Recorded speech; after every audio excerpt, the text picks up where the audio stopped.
right, everybody, welcome back to another episode of the Fearcast. This is the podcast dedicated to OCD and anxiety spectrum disorders and getting your life back. I'm your host, Kevin Foss, and I'm a licensed therapist specializing in OCD and anxiety disorders.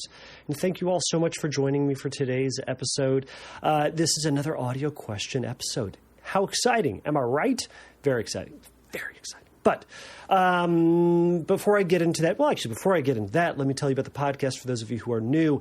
If you're new to the podcast, you can find me at every outlet. But if you're listening to the sound of my voice, you've already found it. But if you're just listening, go check me out over at YouTube. Just Google YouTube and Fearcast Podcast. You'll find me, I promise. So you get to see my ridiculous face. Sometimes there's a graphic, sometimes there's a guest, and we get to see our ridiculous faces up on the interwebs. So you can check me out over at fearcastpodcast.com. Every episode can be found there. You can send in your question because, after all, this is a question and answer-based podcast. If you have questions about OCD and anxiety stuff, you can go over there and ask your question, and I will listen to it, consider it, and likely put it up on a future episode, as I'm doing today. Now, you can also send me you can send me an audio question that goes to the top of the list, which is exactly what happened today. So you can go to fearcastpodcast.com and send me your just email there. Click on the speak pipe button over there and record your question for the podcast, or go over to Instagram. I am Fearcast Podcast over there, and send me a DM. Click on the microphone button, record, send it away. So I've really liked the questions, I have really liked the questions. I've really liked the audio question part of it. Again, it just gives some character to it. I love hearing voices out there of people who are experiencing things. Just such a wide variety of people out there, and what I love about this podcast is that it's providing. I'm hoping it's providing a place for people to kind of get a broad idea of what OCD is, how it works, ways to think about it, but also a place to get your questions answered. Not everybody has access to a therapist. Not everybody has access to good or decent information out there. I hope this good information. That's my goal. It was to get good information out there, because when I started the podcast, I was starting on Reddit and just getting questions from Reddit. And the OCD subreddit is just full of reassurances, and other Facebook groups were just full of reassurances and bad information. So I wanted to get this out there. So this was, almost 8 years ago now, and we've just kept on going. And we've kept on going because I keep getting questions. And because I keep getting questions, I'm going to keep doing podcasts. I'm going to do this until either I run out of questions or until I'm dead, and we'll see which one happens first. But either way, we're going to have a good episode today, I hope. But let's see here. No real news on my end. I do have a bit of an announcement. Let me get some water first. Oh, goodness. All right. So the announcement is, if you have 30 to 35 minutes, if you have OCD and have 30 to 35 minutes of time that you can spare, friend of the podcast, Dr. Caitlin Pinciotti, is doing another study. It is called the Schemas and History in Anxiety and Personal Beliefs Development Study. Now, again, in OCD and anxiety and research land, we love confusing titles and stuff like that, and this is no dig on Dr. Pinciotti. She'd probably agree with me. But it is shortened to the SHAPED study. So let me tell you a little bit about the SHAPED study and how you can participate in it. So from their website, the purpose of the study is to understand how life experiences, especially those early in life, impact the way people feel about themselves, and how these may relate to mental health, including anxiety, fear, and obsessive-compulsive disorder. Obsessive-compulsive symptoms. So it goes on to say the survey will take approximately 30 to 35 minutes to complete, and you'll be asked to answer questions about difficult life experiences, your core beliefs about yourself and others, and anxiety-based mental health symptoms. So all this information about yourself is going to be kept confidential. There may be some follow-up questions from the research team, but there'll be more information about this. You have to be 18 years of age or older older to do this study, but this would be a great way. Dr. Pinciotti is doing some great work and just trying to gather a lot of information about how people are experiencing OCD, so we can kind of get some ideas about how it's impacting people. And I'm hoping that it's then going to give us some ideas about how we can get information out there to help prevent the development or develop the severity or prevent the progression into severity of symptoms by getting people information about things, but also just to get an idea about how OCD is kind of manifested in the ways that it can manifest through these early life experiences. Now, granted, I have no participation in this research myself, but I want to get this information out there. So if you're interested in this study, you can go to tinyurl, so tinyurl.com/shaped study, and that is spelled SHAPED study. So again, tinyurl.com/SHAPED study, STUDY. So go check it out. Again, if you just have a few minutes to spare, that would be fantastic in terms of helping people, helping researchers try to better understand OCD. And again, so researchers can develop better tools to either intervene early on or to help people who already have, who are already struggling with OCD to be able to work with it better. So check it out. I'll put a link to it in the episode page and all that stuff. But if you have a moment, please check it out. So I think without further ado, why don't I get on to Anthony's question? We'll get on to Anthony's question, and then I'll get on to my answering. Hello, Kevin. My name is Anthony. I just found your channel recently. I was diagnosed with OCD 3 months ago, and the subject of my OCD currently is a lot towards relationship OCD, especially partner-focused OCD. I've done a lot of research on the subject, but you know how it is with OCD. You never really think you have OCD. You're always doubting yourself. I wanted to know how to deal with the fact that my partner, is not the prettiest girl in the world. Like, I love her so much, and I don't want to break up with her, but sometimes her appearance, I don't know. I'm scared she's not my type, or I'm scared I'm settling. I'm scared that I'm lying to myself, and in retrospect, I'm lying to her. She's supposed to move in with me in July. We've been together for a bit over a year now. And this stresses me greatly, and I'm scared that I'm leading her on. I love her so much, and I think she's pretty. I have these moments of lucidity where I always think she's super pretty, and others where I'm like, oh, this woman's so much prettier. Anyway, thank you so much. Have a good day. All right, Anthony, thank you so much for sending in this question. So I think there's going to be there are tons of people out there who are listening to this and may be frustrated, maybe annoyed, maybe triggered, who knows. But I also think there are going to be a lot of people out there who are going to really empathize and really see where you're coming from, especially if they're experiencing relationship OCD. In listening to it, well, I've got some obviously some thoughts I'll yammer on about, but in thinking about different ways to view this and different ways to view the situation that you're in. So we've talked, getting back to it, I think there are going to be a lot of people who are going to empathize with it and really see themselves in it and go, yeah, man, I felt it. While some people may think it's different or think it's may be frustrated that you're having these thoughts about your girlfriend. The reality is this is what OCD does, right? It takes thoughts that we may have and it gives us thoughts that we may not want and turns it into something that is the most important thing in life, that not only are you having these thoughts, but they're the most important things to deal with. And not only are they thoughts you're having, they're facts, they're realities, but not quite. I hear that kind of you as you were telling your story, and I know you sent an email that kind of gave a little bit more about this, but this is more of a consolidated thing. we've talked about the insensitive OCD joke before. It goes like this: is what's the difference between someone with OCD and someone who's crazy? And it's the person with OCD knows they're crazy. And again, I know it's insensitive because we're using the crazy word, but again, these are the words that we use to describe ourselves in whatever the thing is that we are struggling with. So I want to use that term, and substitute whatever word you use for yourself, that word that you use to beat yourself up, to bludgeon yourself, to judge yourself. That's the word.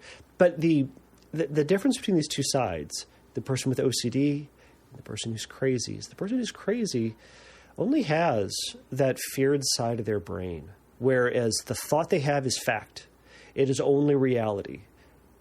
The person with OCD has the feared side of their brain where it says this terrible thing may happen, but they also have this very logical, reasonable, rational side that says, boy, that thing that I'm thinking about, it may not be a fact. It's scary and I don't want it, but it may not be real, but oh man, is it scary, right?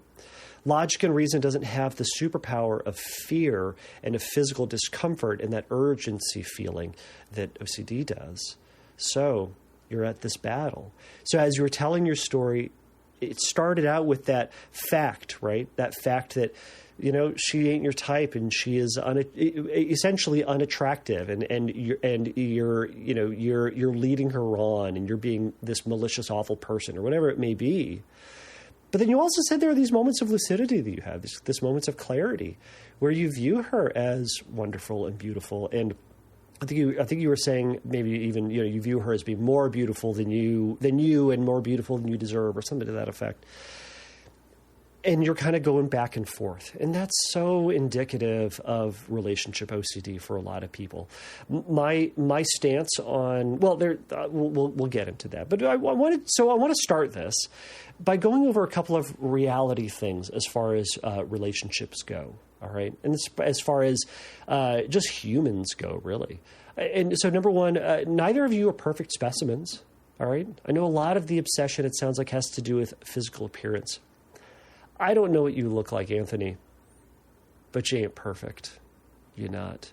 And that's not meant to be an insult to you, Anthony, but it's meant to be a reality. None of us are perfect. And your girlfriend ain't perfect. You ain't perfect. I certainly am not. And that's the reality of relationships, right?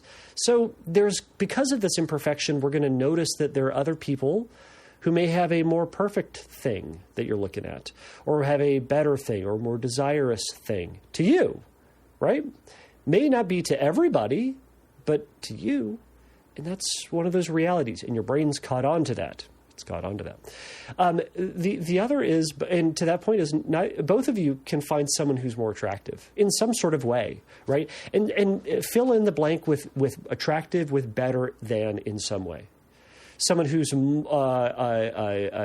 just simply more attractive, has a better nose, has better hair, has better eye color, has better posture, has better skin, and it could also go to character, has a better sense of humor, right? Is smarter, is more athletic, is more interested in reading. Fill in the blank, right?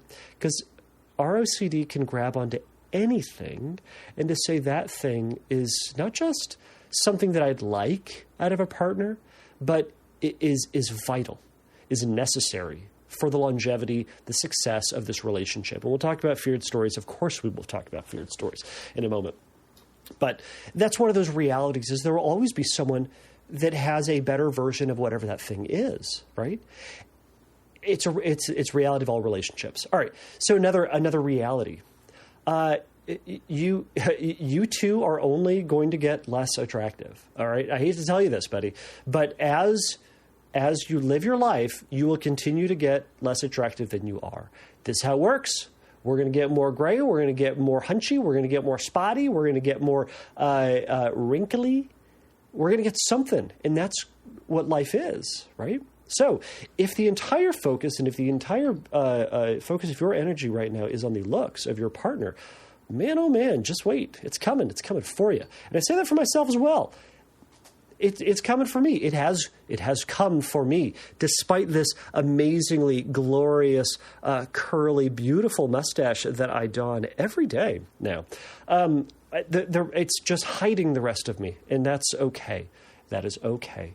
Relationships are built on physical attraction as one building block. That's how relationships are built. We can't pretend. I'm not, to Anthony, to your point, I'm not going to fight you on this and say, like, looks don't mean nothing. They mean something. For a lot of people, they mean something, okay? Now, it's one of the many, many, many building blocks that build a solid relationships.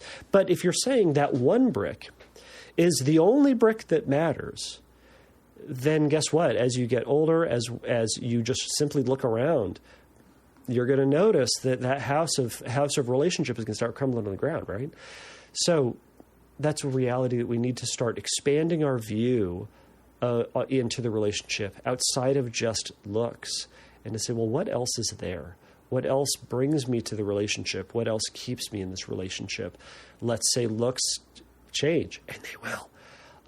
I used to say looks fade, but dumb is forever, right? As a way of saying, try to find somebody who you get along with, right? Who you think is fantastic in terms of character. Because the looks, yes, it's gonna probably be the first thing that pulls you into it, but that's gonna fade. So if they don't have a good character, if you don't have something, if everything is built on the foundation of looks, it's going to come crumbling to the ground. So so for the health of your relationship, I hope you're expanding out to other things, and hope that is part of the relationship. So lastly to this point is the constant evaluation that OCD does keeps the relationships and the relationship health at arm's length, right? Because if you're constantly in your head evaluating the relationship, you're not able to get into the relationship itself, to see this person as a whole person, and to actually start building the relationship with love and trust and affection and mutuality and support. Because if it's all about just struggling with whether or not she is less attractive, and whether or not there's somebody who's more attractive, you're dissociating from the relationship, as it were. So I bring that up, and I'm sure you know that, but it's a way of giving yourself that grounding and that reminder that engaging with those compulsions that I'm willing to bet you're doing is ultimately going to be preventing this relationship from growing and maturing, as it sounds like you'd like. I'm willing to bet that you want this relationship to succeed. Hence the call, hence the message to me. So I just want to keep that in mind as we start moving forward in this. All right. So as with everything, Anthony, I wonder what is I always want to know, like, what is the value? What is the feared story? And like, what's the value of the narrative that's being threatened in this, right? So it got me thinking, like, is there a worry that, like, is there a need to be fully satisfied or fully fulfilled by her beauty, by her looks? And because she isn't that perfect specimen, that, you know, you're never going to be happy. You're never going to have that, like, just complete satisfaction with her looks, right? Is there an element of, like, winning, right? Like, I won the most beautiful one, and that's, like, that puts me head and shoulders above other people. Is there an element of that going on? I'm speculating. This is just speculation. I wonder if there's, like, this narrative going on about, like, I don't ever want to be tempted by another person again, right? Kind of similar to that, there can be this narrative for some that's about, like, you know, love means being completely enamored by your partner, and therefore, if I'm not just constantly enamored by them, and they're just the only person that I'm tunnel vision focused on, that, like, maybe I don't really love them, and therefore maybe my lobster is out there somewhere, that I'm going to, you know, find them, and just one day I'm going to see them, and I'm going to be 20 years into this relationship and go, oh my gosh, this person's the most beautiful person ever. And just, you become enamored with that. Maybe that's a narrative that's there. And that sounds silly, but look at what's motivating the thought. Is that part of it? Again, all this is speculating, right? But what I want you to start to think about is, like, why is this so important, right?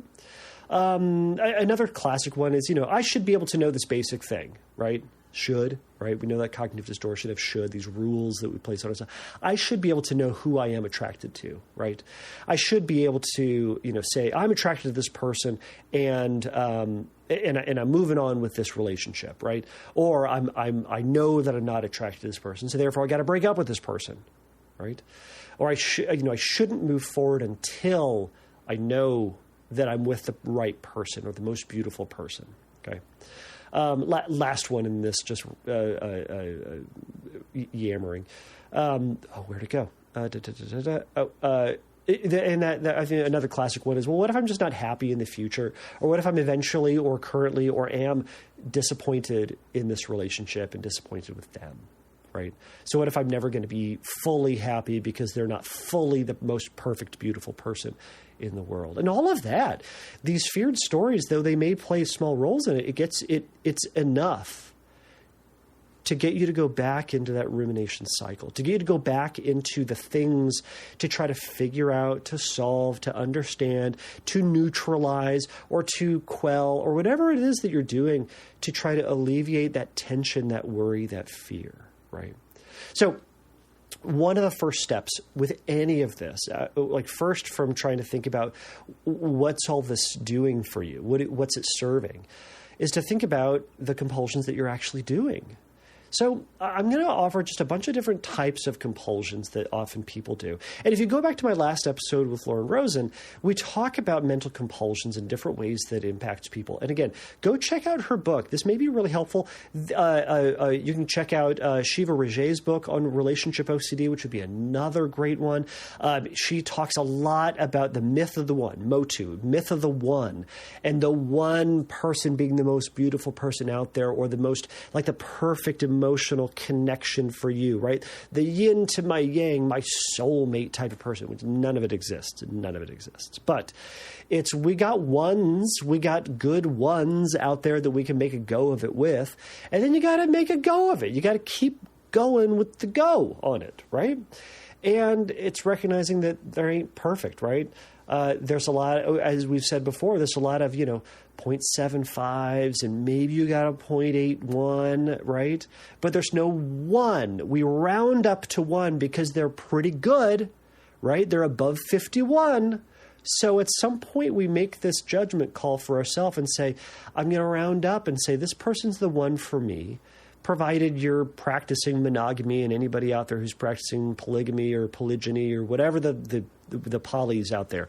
Whatever as of there's ignore me. Just ignore me for this conversation, I suppose.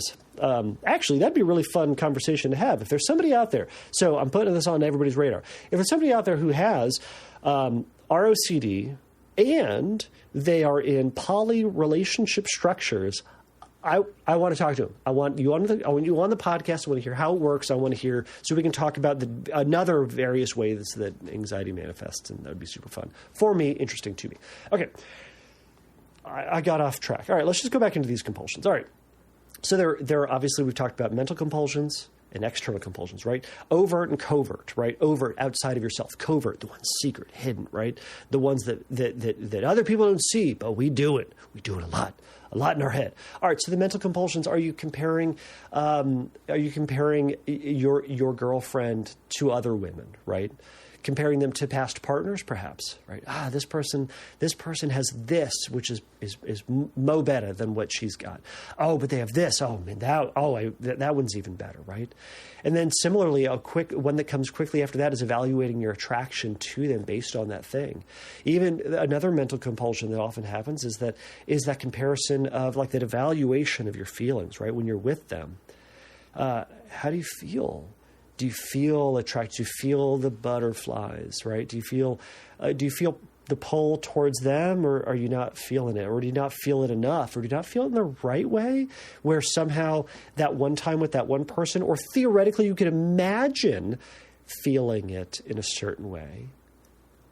So you're looking for that. And oftentimes, whenever we get into this process, I'm willing to bet, for you, for myself, when we get into this evaluation, we rarely go, you know what? I'm feeling it right. Good job, self. To get there, we manufacture it. We have to force it, right? To get to that attraction, or to convince ourselves that is somehow enough. We don't feel it and go, yep, feels good. Rarely does that happen. And usually if we get there, we're there for like 30 seconds tops or something like that. And then we go right back to, oh no, it's gone. Where did it go? How do I get it back? And then we go back to that search. Okay. Those could be some things that are happening.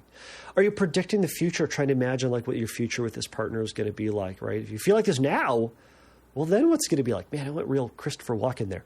If you feel like it now, I'm not even going to try it. So is that how you're going to feel in the future, right? That could be another compulsion. There's this kind of this wishing compulsion. And it's this, I think we call it scenario twisting is what we've often called it. It's all right, if I change this, then how would I feel? All right, so if she has a curly hair versus straight hair, if her nose was shaped more like this, if she were taller, if she was shorter, if she were bigger here, if she was smaller there, how would I feel? Oh, then, if only she had X, then I'd be fully satisfied. Then I'd be happy. Right. And obviously, of course, for everybody else out there, this can happen to this can happen the other direction. Women can think about this as men. They should be taller. They should be shorter. They should be bigger. They should be smaller. They should be whatever it is. Right. This is people stuff. This is ROCD stuff. Right. Lastly, and we've touched on this, ruminating on specific body parts, right? And again, it can be character too. Oh man, if only she were more into Pokemon, then we'd be a match made in heaven, right? Oh my gosh, if only she were into this type of music, then we'd just have everything in fill in the blank, right? It's that thing, and it negates everything else, right? All right, so external compulsions, asking other people how they think about her. Hey, man, like, what do you think about like Stephanie over here? Like, do you think we'd like get along? Do you think should I have been with Rachel? Like, what do you think? And trying to get that reassurance from somebody else, or trying to get them to say, no, you two are perfect together. I love you two together. It makes us happy to see you two together. It could be that, right? Some external ones can be trying to change them, right? I've certainly talked to and heard of stories about a compulsion of trying to get their partner to change that thing. Because again, boy, if they just changed this one thing, right? If only you wore this color more, or if you stood up straight more, or if you talked like this more, or stopped talking like that, so they try to get this change to happen. And again, these are just compulsions of trying to force someone to be something they're not. Another thing is avoiding looking at them or avoiding interacting with that person, because that can be a trigger, right? So they're avoiding being around them because they don't want to have these thoughts, or they avoid like looking at a certain body part or a way they're experiencing, or try to like just quickly look around so they don't have to see their nose or that wart or that spot or that whatever it is, right? The way their hands are, their fingernails, I don't know, fill in the blank, right? All right. Lastly in this is making snide comments like, hey, maybe you should lose weight. I guess that's more tied to that kind of trying to change somebody. But there's a myriad of other things. I'm not going to get hit everything, Anthony. I'm trying to read your mind. All right. So once you become aware of these compulsions, I really want you to spend some time being thoughtful about what are the things that you're doing in service of this thought that maybe you're leading her on. Maybe you don't think that she's fully attractive, right? Because those are the things that are keeping you in this cycle, right? We've already talked about how she ain't perfect, how you ain't perfect, how she's never going to be perfect, how you're never going to be perfect together, right? There's this great article, and you can Google this. It says, why you're going to marry the wrong person. I think it's why you're going to marry the wrong person, and that's okay, or something like that. And it's the reality that there is no perfect person, and that's okay, right? We can still have a completely successful, joyful, happy relationship, and that relationships are choose your own adventures, right? That they're not the exact same across the board. So we need to have these we need to have this thoughtful process about what this relationship is going to look like. And it may not be that you're going to have the most perfect person in the relationship, but that relationship is going to be founded on a lot of other things, right? Okay, so be aware of the compulsions that you're doing and start make this big giant list, and then I encourage you to start committing to pulling back on those, to limiting those, to reducing those. And start small, make this list, and maybe say, all right, I'm going to pick on this one first, and I'm going to do something else, or I'm going to resist doing it, right? One of the first things that I encourage people to do is the delay tactic. We've talked about this. Excuse me, is the delay tactic is kind of developing a worry time. First, it can be, all right, I feel the urge to evaluate my partner. I feel the urge to look at another woman. Well, I'm going to wait. I'm going to wait for a minute, and then I'll look. But just for this minute, I'm going to stop. I'm I'm going to observe this feeling of urge. I'm going to just acknowledge the thoughts that are going through my mind, the feelings that are in my body. I'm going to kind of look around and see what else is in my vicinity, not looking at other people, but just to kind of connect to this reality, disconnect from this worry or this story, and just take this minute to wait. And maybe in that minute, that urgency will pass. It might not, but what you did was you waited a minute rather than immediately jumping into it. So if you can wait a minute, maybe you can wait for 2 minutes or 2.5 minutes or maybe even 3 minutes, right? So another thing you can do with a delay tactic is to develop that worry time. Say, all right, I got all these worries about the relationship, but I'm not going to engage with them right now. Give them my energy right now. I'm going to do that at 7 tonight. At 7, between 7 and 7:15, I'm going to worry, and I'm going to Google, and I'm going to evaluate, and I'm going to compare. And at 7:15, done. Moving on with my life. And then I'll do it again the next day. What you sometimes find in doing a worry time exercise is that the urgency to do the compulsion passes. It becomes less. And you're able to resist doing it. And as we've talked about before, the compulsions keep you in the cycle. It reinforces the cycle. It says, you're anxious about this story that sucks and you don't like it. This is a way to fix that. And then once you do that, it reinforces it. It says, okay, good, you felt better. And now whenever you have that thought again, boy, you know what to do, right? And it gets you on this reinforcement cycle, this dopamine hit of relief or of confidence or of certainty or of maybe happiness again, like whatever you want to call it, but it releases this tension. That tension is going to be released on its own, I promise you. What we're doing is we're trying to give your brain and your body time to naturally let go of it and to get back to life. This is the natural process that we're trying to rely on, and showing your brain that you can stand down. You don't need to freak out. This is going to be okay. I can have the thought that maybe there's a more perfect person out there, but I don't need to do anything about it. And though my anxiety is there and it's really worrisome, it's going to be okay. That thought's going to pass because I know this about myself. They ain't no perfect person. I'm not perfect. She's great in a lot of different ways, and we'll get into that. Oh my goodness, my throat today. I don't know what's happening. All right, let's keep going. So identifying your compulsions, we've talked about this, but you can then label it when you feel the urge to do it, right? You're like, I feel the urge to do a compulsion. You can simply say, like, there's my thought, right? Or simply there's that, like, oh, looks.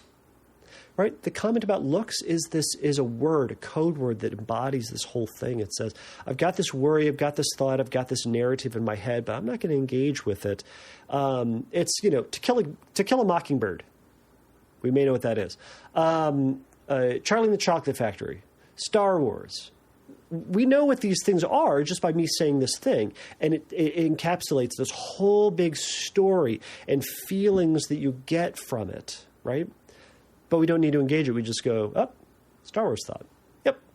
But I don't need to get into telling the whole story of a long, long time ago in a galaxy far, far away, the whole narrative. Accept that you have this pattern of thinking and remind yourself of what your values are, right? Remind yourself of who you are and what you want to be doing.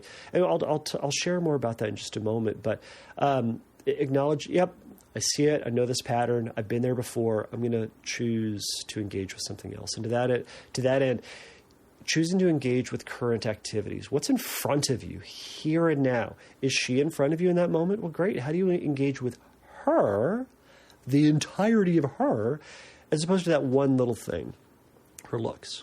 Because we all don't look great sometimes. I don't look great. Sometimes I wake up and this mustache is going bing, bing, bing. It's going all over the place, right? And I look tired and I look weird. And I'm not my most pretty. And that's everybody. No one looks perfect all the time.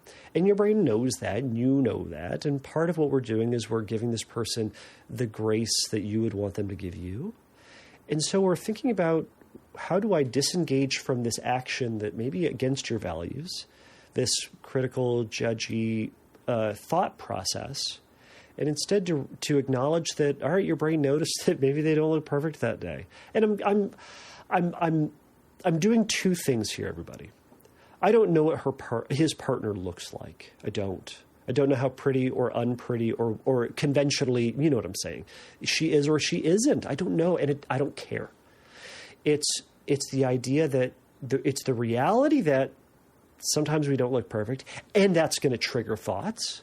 And sometimes she is going to be gussied up and looking as perfect as she possibly can. And Anthony's brain is still going to think that. It's going to happen both ways. There's no getting around this thought. That's why I keep having to address it in this way.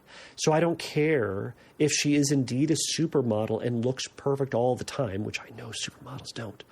Or if she is like the rest of us, where some days it's a hat day. Or some days it's just lounging around and we're not taking a shower for 2 days. And we're going to look and smell kind of weird. Either way, for those of us, and Anthony is in that boat, for those of us in this camp who have these thoughts sometimes, they're going to creep up. So we're having compassion on that. Just like everybody out there who someone sometimes has a sexual taboo thought or a violent thought or a contamination thought or a blasphemous thought. We've talked about these before. Or an existential thought or an offensive thought or a racist thought, right? We get thoughts sometimes, right? And our brain goes, boy, wouldn't it be terrible to think about this? All right, anyways, I'm maybe going off the rails. Okay, so Anthony, I want you to be the guy that you want to be. Who do you want to be at your core? Do you want to be I'll put it this way. You talked about these lucid moments where you acknowledged that she is attractive and that you find her beautiful. And I'm not going to expand further on that, but you have those moments of lucidity. How do you treat her in those moments? I'm curious. How do you think about her? How do you talk to her? Where's your focus in that moment? And then I want you to think about how can you continue on doing those things even when the lucid moments are not there?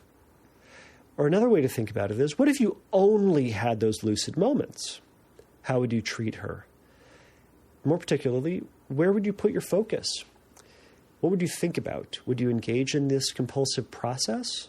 Because the looks don't change. It's your lucidity that changes.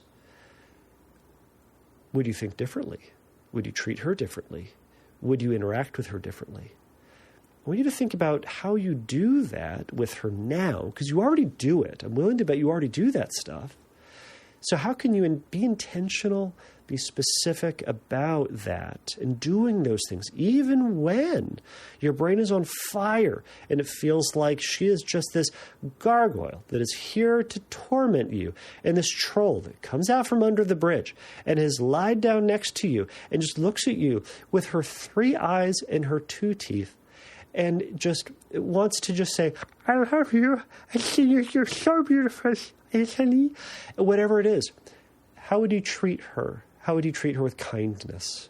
Right? So that is going to be an exercise that you can do. And I'll get into that in just a moment. But again, so I've referenced this just a moment ago. Maybe I should have just talked about this before. Dr. Greenberg, Dr. Michael Greenberg, and I've had him on the podcast. I'm sure people in OCD land, if you Google enough, you eventually get to his website. I think one of the most important things he talks about is attention versus awareness, right? Things pop into our awareness all the time. Your partner's looks, the weather outside, that memory of junior high, that the possibility of being eaten by a wolf. These things pop into our head sometimes, but that's into our attention, or excuse me, that's in our awareness. It just comes in. We then give it psychic energy. We give it that focus, and that's attention, right? We're giving it energy, right? We're turning ourselves towards it. We're turning our energy towards it. And now we're manipulating the thought. We're engaging with the thought. We're going down the rabbit hole with the thought. And the more and more we become engrossed with it, the more it becomes rumination, right? We get into it again and again and again, right?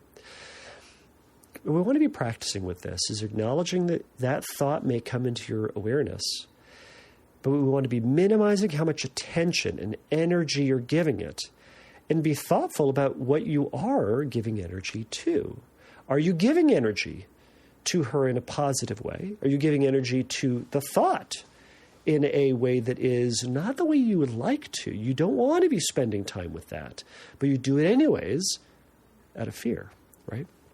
So keep that in mind as you're going through this stuff and say, am I giving what I want attention, or am I giving something I don't want attention? And don't get that mistaken with, I want to have a perfect partner, because you ain't going to find one, right?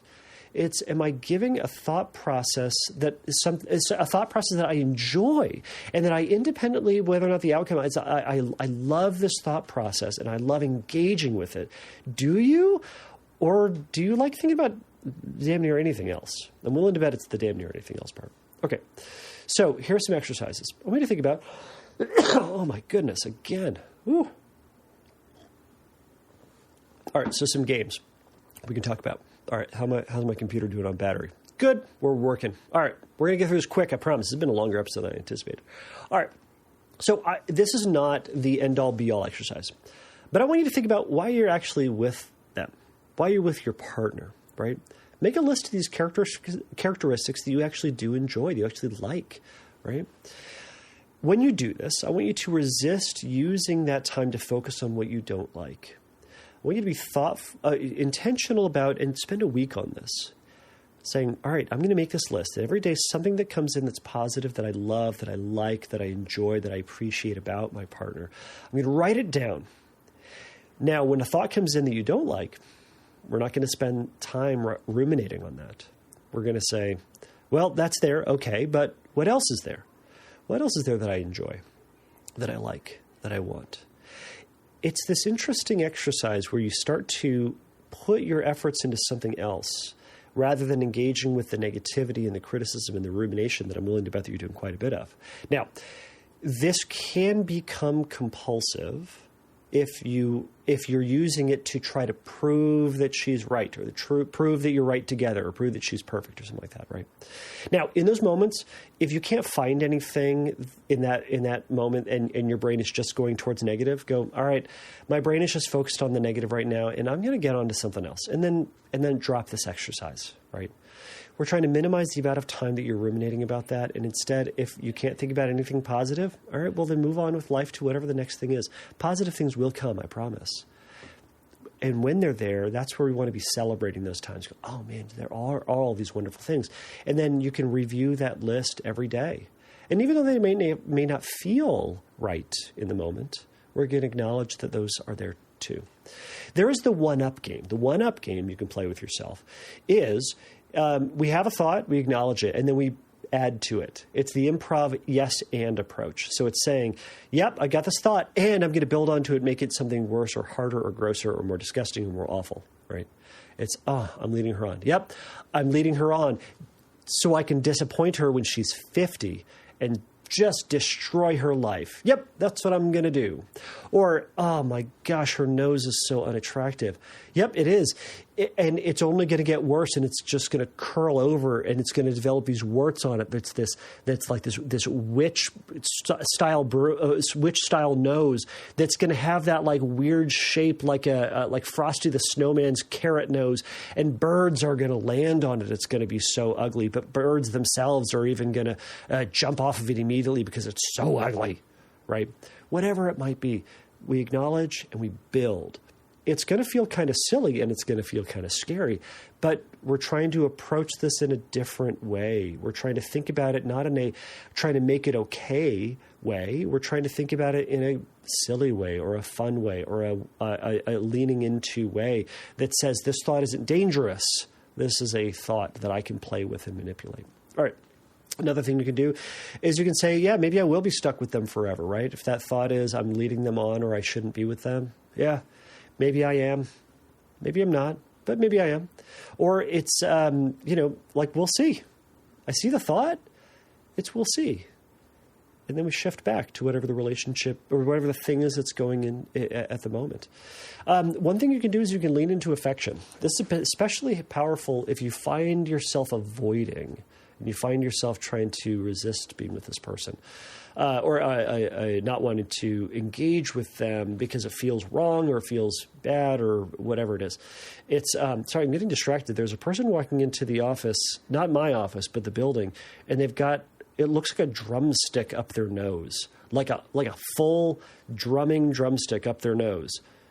They're not holding it. It's just, okay, That's why I get distracted. All right, so leading into affection. So when you start to notice,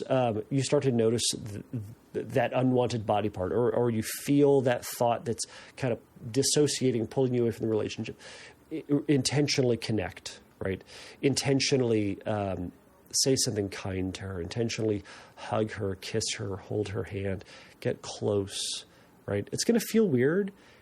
Make note of what that feeling is. Acknowledge, yeah, this does feel weird. It feels wrong, but I know it's not. I know it's the right thing to do. It's how I want to be, how I want to treat her. So I'm going to let this feeling pass as I'm being with her. Observe other parts of her body too. Now, again, this can become compulsive if you're trying to avoid looking at that part. But in the effort of trying to see her as a whole person, you can say, all right, I see this person, and my brain is just wanting me to focus on her teeth. Oh, her freaking teeth. Yep, the teeth are there. What else is there? I'm going to look at her nose, her eyes, her ears, her hair, her shoulders, her knees, her feet. I don't know. Look at other stuff and say there are other things about her, not just that. And your eyes might go back to her teeth, and that's going to be okay. And then you eventually start moving on to other things, right? So, all right. Lastly, of course, doing intentional exposure to this, scripting is going to be a good option. It can be, yep, I've settled with this person and I'm going to be with them forever. And now all I notice is attractive supermodels freaking everywhere. And they're all into me. And they all say, if only you weren't with this person, if only you weren't married, if only you weren't tied down, if only you weren't stuck with this person, we could just be together. It could be that way. And it's going to feel uncomfortable, and you're going to read it until that story becomes boring or less activating. It could be, I've settled and I'll never feel fully connected with them. And I've wasted my life, and more importantly and more disastrously, I've wasted her life. And what sort of awful person am I? And I spend the rest of my life thinking about this and just knowing, I can't tell her, but knowing I've ruined her life, and I've kept her from her own true happiness too. And I've forced her to live this lie. So read that story over and over and over again. All right. So another thing that you can do, and I've done this with some folks. It has mixed results sometimes, but it's let's say it's like a physical trait. Like, again, let's say it's their teeth. All right. We'll pick on teeth. Find a picture or find a series of pictures that have the teeth that are really, really offensive. And then you're going to spend 30 minutes a day just looking at those teeth, mentally tracing them, looking at the detail of them, not trying to convince yourself that you love them, but observing that they are her teeth, and that is the way that they look. And also noticing that feeling that you have. It feels uncomfortable, and you notice the urge to go in all those mental ruminations that you've done before, all those mental games you've played before. But instead, you're going to refocus back on her teeth and go, yep, there are her teeth, and boy, it feels this way, and yep, that's the way it is. And you're going to resist, again, drifting off into that rumination about what life would be like if she had good teeth, and how happy you'd be, and how wonderful the teeth would be. Now, we're going to go, I caught myself again, brain. Now let's go back to them teeth. Now you can break this up into 15 minutes here, 10 minutes there, and, eventually get to 30 minutes, but you want to be spending this time letting yourself feel uncomfortable. But again, part of this is showing yourself this is okay. This is the way that she looks, and that's okay. And I'm okay for it. I know this all sounds very reassuring, but it's also saying this, my panic, my anxiety, my compulsions are unnecessary. It's okay in the sense that it's not a danger, and I don't need to treat it as if it is a danger. I'm not trying to go, I'm okay, and trying to get to an emotional sense of okay, or trying to convince yourself that you are okay or that you like them. There are aspects about me that my partner, my wife, doesn't really like. And that's okay. And there are aspects about her that aren't ideal. And guess what? There's so much. I'll finish that sentence. That's the way that it is in relationships. And that's okay. Because there's so much more to her. And there's so much more to me, I should hope, beyond just that. And that's what we're trying to do, is we're trying to separate from that one thing. And we're trying to make the relationship about everything else, including that. But everything else too. So, Anthony, I hope this gives you some stuff to think about. Best of luck in the moving in process. Moving in is the worst. Moving is the worst. I hope you never have to move again. But best of luck to you. And if you have further questions about this, shoot me an email. Hey, everybody, if you want to add something for Anthony to think about, if you've experienced something like this, send in your response too. Say, hey, I want to add something else for Anthony to think about, or Kevin totally miffed it and screwed it up. Send it in too. I'll share it on the next episode. So, all right, everybody, I'll release everybody back to the wild. Thank you all for joining me. And until next time, take a risk, challenge yourself, and don't take your brain too seriously. Bye.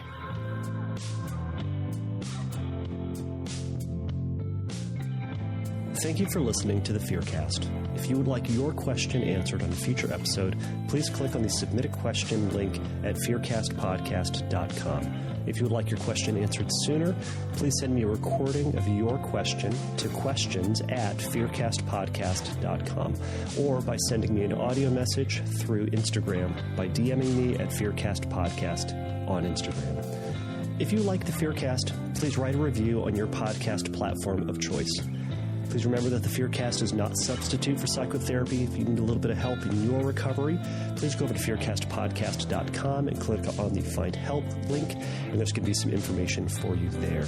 So until next time, take a risk, challenge yourself, and don't take your brain too seriously. Bye.